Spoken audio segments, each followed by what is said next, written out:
Alright mga paps, pupunta tayo ng Iloilo.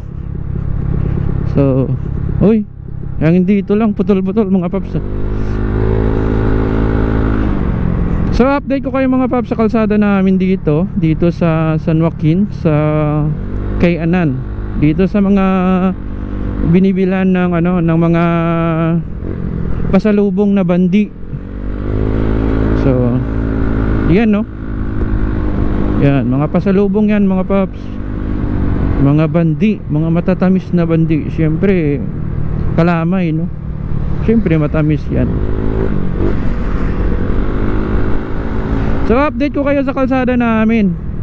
So dahil nga ay viral nga ngayon yung DPWH ay eto, tingnan nyo. Yun na espalto na nila mga paps pero ang tagal-tagal ng panahon. Kung hindi pa siguro nagkalaboso yung DPWH doon sa Senado, feeling ko hindi to magawa mga paps, kasi ang tagal na to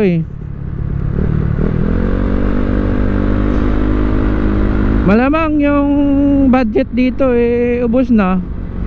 Siguro yung ngayong budget yung sa contractor na siguro to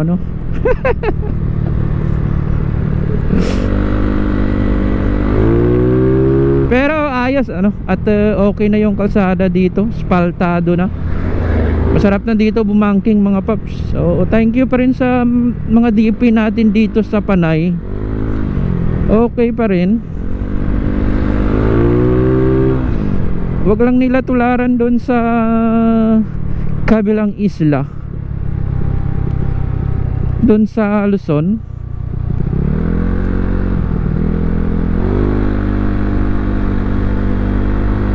Hindi kasi maganda ang resulta doon Sa ngayon viral sa Senado.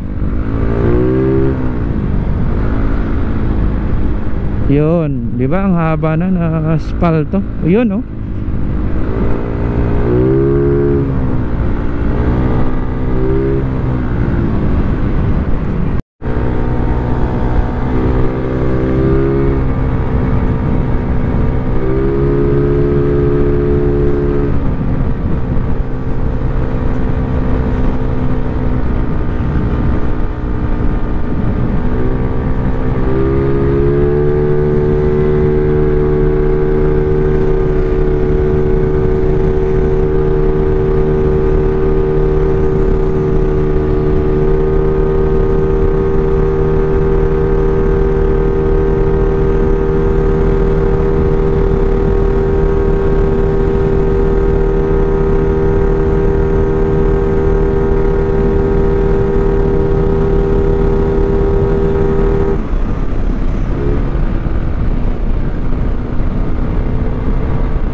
stock speedometer gear, stock speedometer cable, stock panel gauge. Kasalanan ng Yamaha to mga paps. Advanced reading.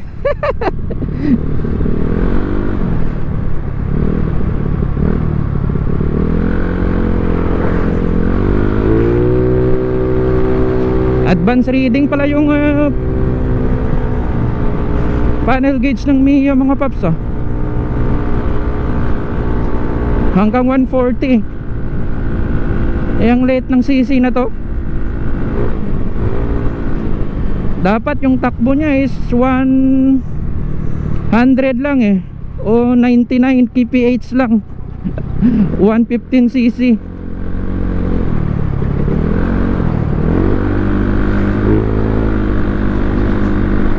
Umaabot na ng 140. Factory defect ng Yamaha mga paps.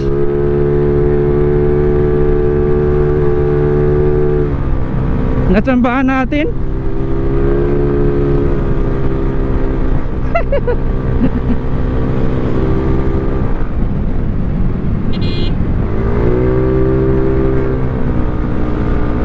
Alright.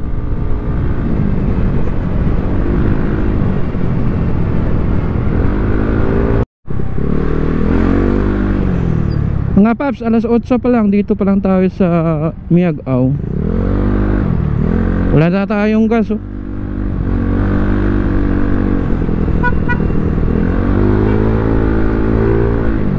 So magpapagas tayo dun sa ano, sa Petron.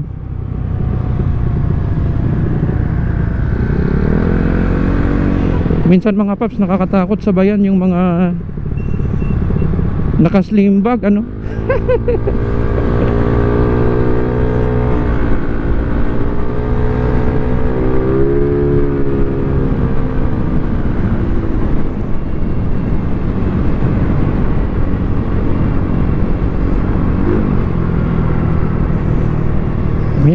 Miag-Ao.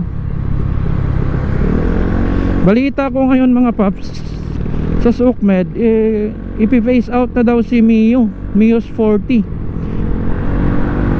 Ewan ko kung kasama pa yung ano, yung Mio Salty. Siguro, ewan ko kung bakit nila i-phase out, ano. Maganda naman to. Siguro sa katagalan, medyo matagal-tagal na rin kasi na ginagamit yung Mio's 40 na to mga paps. Sobrang ano na to, kumbaga legendary na rin to. So magpagas tayo dito. Dami ano. Yung ginagas ko mga paps ay XCS 95 octane. Maganda to kasi naka high compression tayo. Full tank lang sir. Pula? Oo. Pula? Oo. Naka 3 liters tayo. So yun, oh, nakita nyo yan mga paps, oh. May mga hose, oh.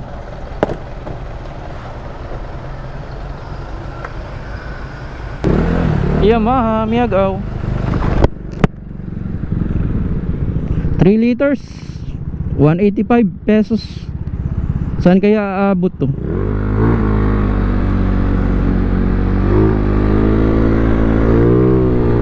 Alright, tuloy tayo. Sana makuha natin alas 9. Nandun na tayo sa Atria, Iloilo. Kasi may meet up tayo doon mga paps. May katransaction tayo doon. 1 hour na biyahe galing Miag-Ao papuntang ano, papuntang Iloilo City. Chill ride lang mga paps.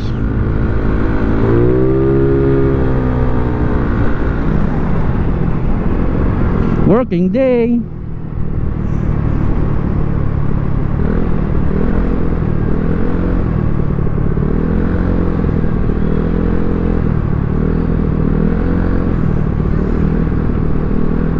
Ngayong week mga paps, parang panay punta natin ng Iloilo. So may mga transaction kasi tayo na minsan hindi natatapos ng isang araw. Kaya ayan, pabalik-balik tayo. Medyo magastos at medyo nakakapagod, pero wala tayong magawa. Ayan kasi yung trabaho natin. Kailangan talaga natin na ma-accomplish yung mga mission natin. Yan ang trabaho natin.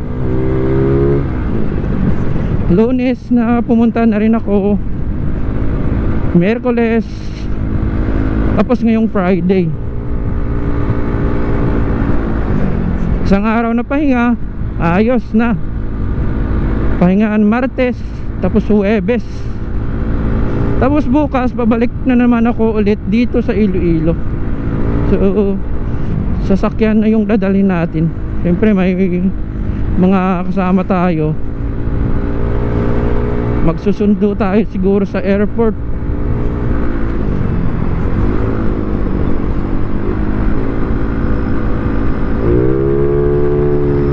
Yung kagandahan lang mga paps sa pagmumotor, anytime makapag-overtake tayo.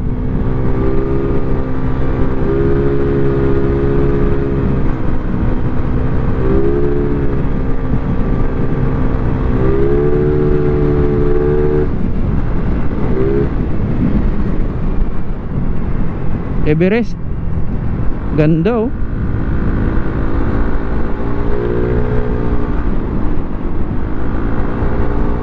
Yung panggilid ko hindi pa nanlinisan eh.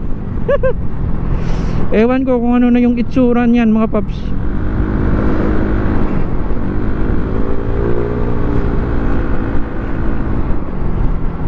Minsan yung Bendex ko medyo maingay na.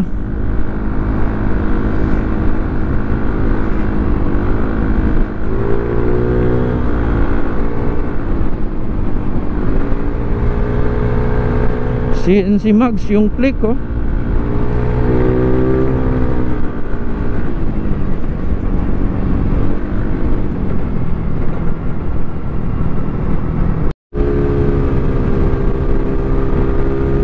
Heading to gimbal na tayo.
Yun!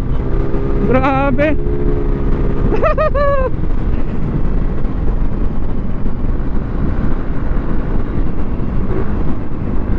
Anong sasakyan to? Anong biyahe pala? Malalakas? Miyag-aw ata to? Yun! Yun oh, Miyag-aw.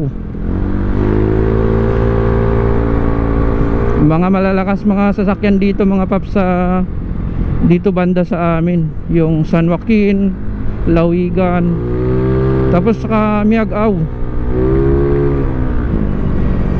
Lahat yan mga malalakas, walang mahihina dyan.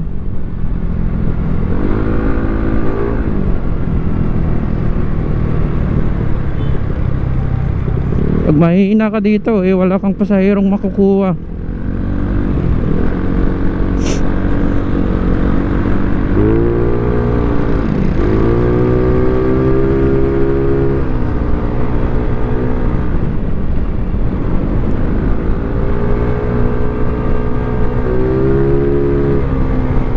Gimbal Bridge. Parang sikat na to na tulay dito sa gimbal mga paps. Ayun no. Hindi na nila sinira. Madaming nagpapapicture dyan na mga tourist, terorista. Joke lang mga paps. Yung mga namamasyal dito sa Panay ay dinadaanan nila dyan at doon sila magpapapicture. Historical bridge na kasi yan. Kaya yun, siyempre sikat na. Tapos yung pinakamagandang bayan dito pag pumunta ka dito sa South mga paps ay yung gimbal talaga. Para sa akin yan mga paps. Yan naman ang totoo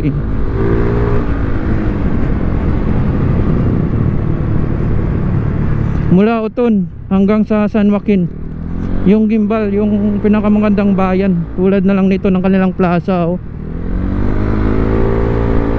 Pero sana upgrade din nila yung kanilang hospital. Yan kasi yung importante.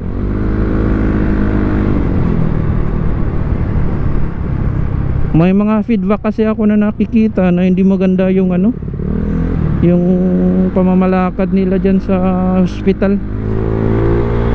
Pero yan lang naman yung yung kadalasan sa hospital, lalong lalo na pag mga government hospital. Yan kadalasan yung mga feedback.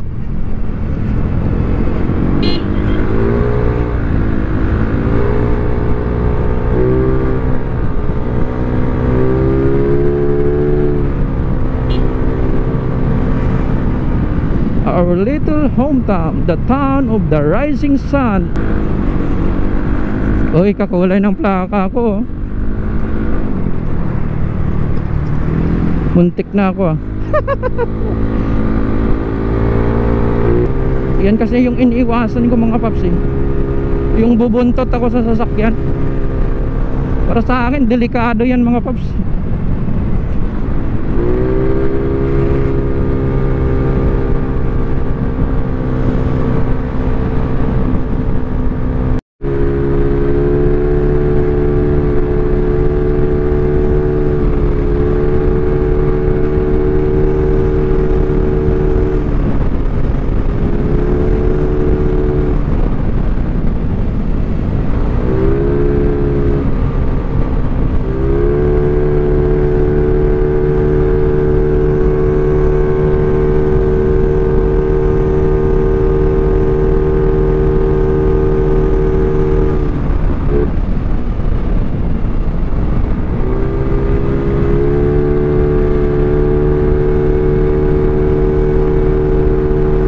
Pakinggan yung makina natin.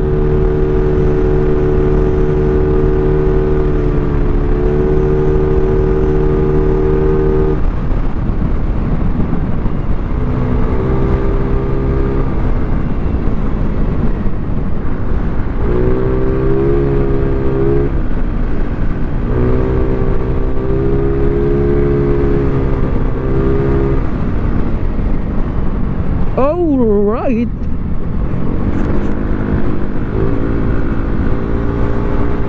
Uton na tayo mga paps. Uton na, uton. Sa mga ganitong sitwasyon mga paps, kailangan alalay lang tayo pag mag-overtake tayo dito, kasi minsan yung mga pampasahirong jeep ay biglang kukuha ng ano yan, ng pasahero, o minsan may biglang bababa. So ingat tayo sa pag-overtake yan.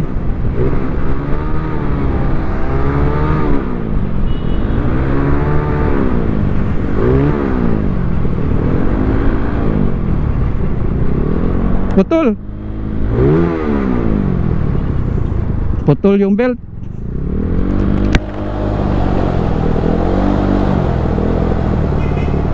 Lagot tayo. Buti na lang putol yung belt. Buti na lang may ano dito, motorcycle shop. Timing. Ayun, putol. Oh.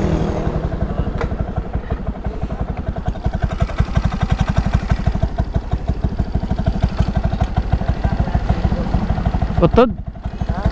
Putod ang belt. Mayara ka mo belt?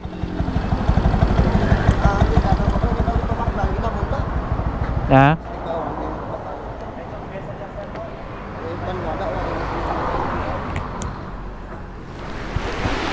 Huwag ka mo available.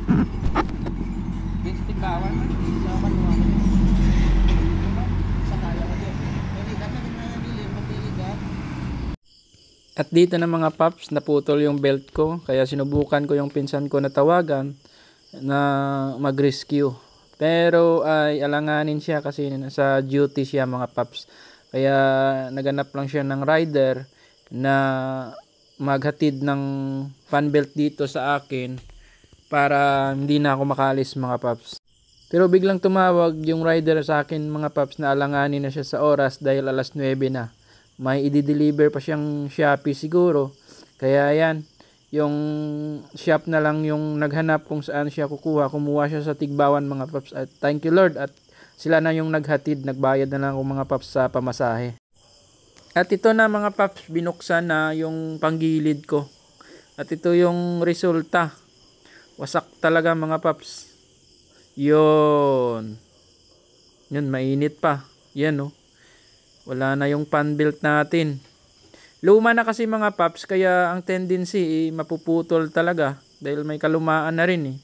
So madumi pa yung yung panggilid natin. Matagal ko na hindi nilinis to. Minsan lang naman ginagamit. Kaya ito talaga ang resulta, itong mangyayari mga paps. At ito na mga paps, dumating na yung fan belt natin, galing pa ng Tigbawan. Hinatid lang, nag-add lang tayo ng pamasahe. At delay talaga yung transaction natin ngayon mga paps, pero okay lang, at least safe tayo. At ito na, tatapusin na yung paggawa. Balik na natin to mga paps. So okay na yung Mio natin mga paps. Dito na nga ako sa city.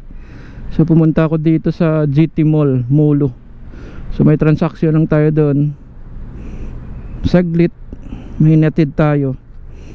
Kasi kanina may transaction din tayo doon sa BIR. So dahil nabiriya tayo,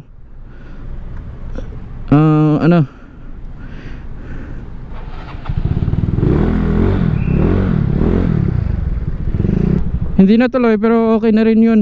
Kasi natawagan ko naman yung transaction natin mga paps na ayun, 3 kasi kami na dapat magkita. So 2 na lang sila. So okay naman. At all goods na.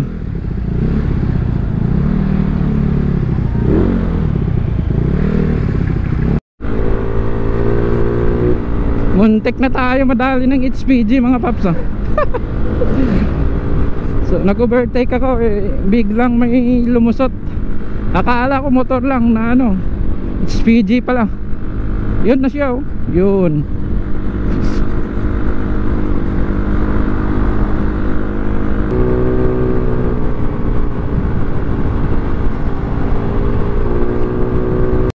May operation pala dito mga paps yung HPG.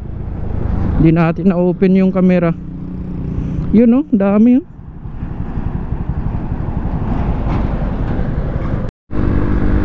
Okay, dito na tayo sa amin mga paps. Lapit na lang, 6 kilometers. So siguro ay dito ko natatapusin yung ating vlog mga paps. Ayun lang mga paps yung nangyari ngayong araw. Medyo aberya tayo ngayon, pero okay na kasi naputol yung belt natin. Is okay na yan mga paps. So thank you Lord at safe ang biyahe natin kahit na naputulan tayo ng belt. So yan na lang muna yung biyahe ko. Mio lang muna tayo mga paps kasi work mode. So dadaan ako dyan magkakape lang ako. Magkakape ng tanghaling tapat. Tambay lang mga paps. Maaga pa naman to para umuwi. So dito lang tayo. Try natin kung magandang spot.